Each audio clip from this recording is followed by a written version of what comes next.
नमस्कार दोस्तों, मेरा नाम है अनुपम मिश्रा और मेरे YouTube channel the time frame में एक बार फिर से आप लोगों का बहुत बहुत स्वागत है।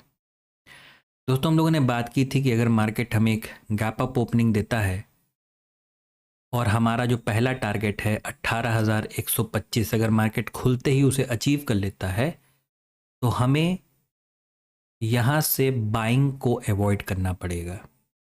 हम लोग ने यही डिस्कशन किया था कि हमें बाइंग को अवॉइड करना पड़ेगा। मार्केट एक गैप अप ओपनिंग देता है यहाँ पे, तकरीबन देखा जाए तो 18,125 के ही लेवल पे मार्केट ओपन भी होता है, जो हमारा पहला टारगेट था। तो हमें जाहिर सी बात है बाइंग की तरफ तो बिल्कुल नहीं बैठना था। मार्केट अभी एक अप ट्रेंड में है। किसी भी बड़े टाइम फ्रेम ने हमें ऐसा कोई भी इंफॉर्मेशन नहीं दिया है कि हम शॉर्ट की तरफ बैठें, तो हमें शॉर्ट की तरफ भी नहीं बैठना था, हमें शॉर्ट्स के ट्रेड को फाइंड आउट भी नहीं करना था। तो जाहिर सी बात है, ना कि बाइंग करनी थी और ना ही सेलिंग करनी थी। तो करना क्या था? करना ये था कि बस वेट एंड वॉच करना था, इंतज़ार करना था। और उसका रिजल्ट ये निकल कर आया कि मार्केट एक रेंज में फंस गया।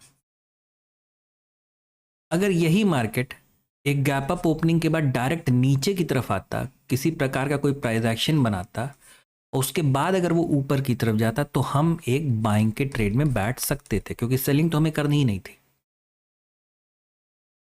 लेकिन ऐसा हुआ ही नहीं। मार्केट पूरे दिन एक रेंज में ही रह गया निफ्टी का।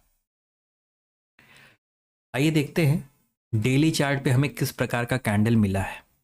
अगर हम डेली चार्ट की बात करें तो हमें कुछ यहाँ पे इस प्रकार का कैंडल देखने को मिल रहा है। ये ग्रीन कैंडल है। ना तो इसे हम बहुत ज़्यादा बुलिश बोलेंगे ना बियरिश बोलेंगे, लेकिन हाँ, इसका सेंटिमेंट जो निकल के आ रहा है हमारे हिसाब से वो ये है कि हम अभी फ़िलहाल यहाँ पे बाइंग को दोबारा अवॉइड ही करेंगे। इस वजह से अवॉइड करेंगे क्योंकि हम इस समय एक रेजिस्टेंस पे हैं, बिल्कुल एग्जैक्ट अपने रेजिस्टेंस पर ही हम हैं।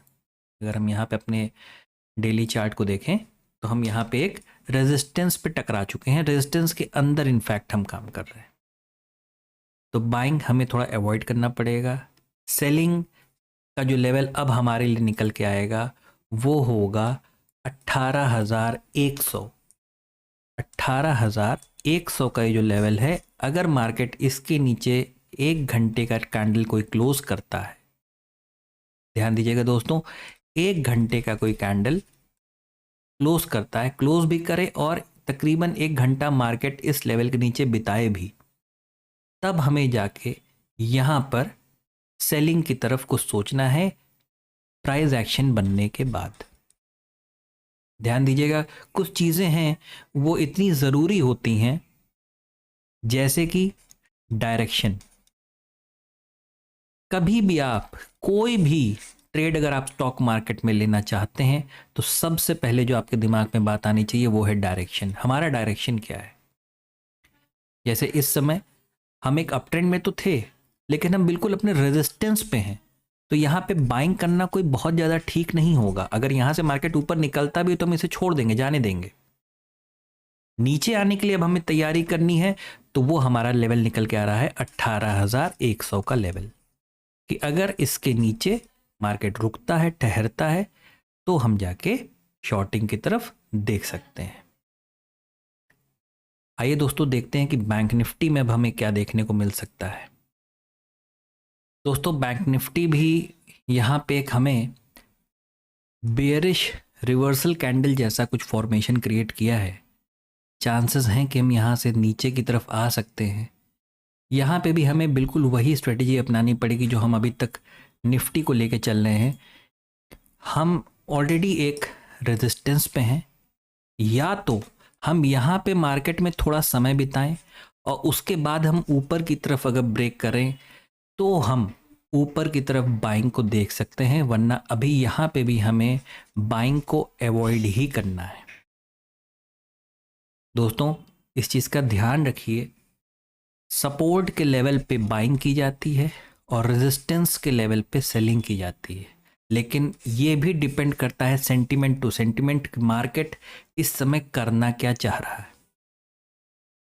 जैसे इस समय मार्केट एक अप ट्रेंड में है, तो हम बहुत ज़्यादा ये उम्मीद नहीं रख सकते हैं कि मार्केट बहुत ज़्यादा नीचे की तरफ गिरेगा। लेकिन अगर हम इस पैटर्न को अगर हम फॉलो करें या देखें समझें, तो चांसेस हैं कि कुछ इस प्रकार का राउंड लेके या यहीं पे थोड़ा समय बिता के दोबारा बैंक निफ्टी ऊपर की तरफ जा सकता है। अब जो हमारे पास ऊपर के लेवल हैं जो इस समय रेजिस्टेंस का काम कर रहे हैं, वो तकरीबन 43,600 का, और नीचे की तरफ है 43,400। अब ये दो जो अप्रॉक्सीमेटली ये 200 पॉइंट की जो रेंज है, इस रेंज के बीच में जब तक मार्केट है तब तक हमें दोनों तरफ के ट्रेड मिल सकते हैं, यानी ऊपर के नीचे के, ऊपर के नीचे के, इस प्रकार के ट्रेड मिल सकते हैं। बहुत छोटे दायरे में काम हो सकता है। बहुत ध्यान से सोच समझ के ये पूरा हफ्ता एक ट्रिकी हफ्ता रह सकता है, एक बहुत चालाकी भरा हफ्ता रह सकता है। काफ़ी सारे लोग ट्रैप हो सकते हैं। तो उसी प्रकार से अपना डिसीजन लीजिएगा। जब तक कोई प्रॉपर प्राइस एक्शन, कोई प्रॉपर पैटर्न आपको ना बनता हुए दिखे, कुल मिला के कहने का मतलब है कि आप मार्केट के पीछे मत भागिएगा। जब तक आपका एनालिसिस मार्केट कंडीशन से मैच ना कर जाएगा, आप मत भागिएगा उसके पीछे।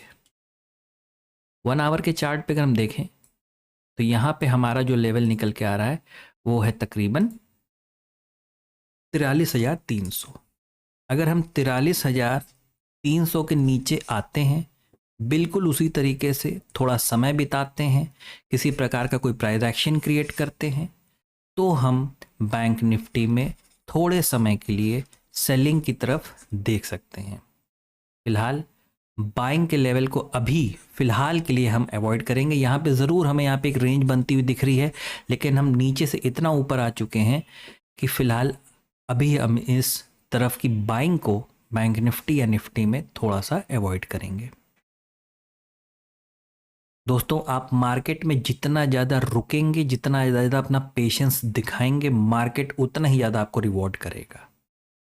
इन चीज़ों को समझिएगा। जैसे कल हम लोगों ने ऑलरेडी डिसाइड किया था कि जब तक मार्केट नीचे की तरफ ना आके ऊपर की तरफ कोई पैटर्न या प्राइस एक्शन नहीं बनाता, हम ट्रेड में इन्वॉल्व नहीं होंगे। तो मार्केट ना नीचे आया ना ऊपर गया, मार्केट पूरा टाइम एक रेंज में ही बिता दिया।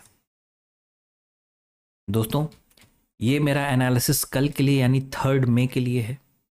आशा करता हूँ आप लोग को मेरा एनालिसिस पसंद आया होगा। अगर आप लोग को पसंद आया तो please like, subscribe and share my channel. धन्यवाद। नमस्कार।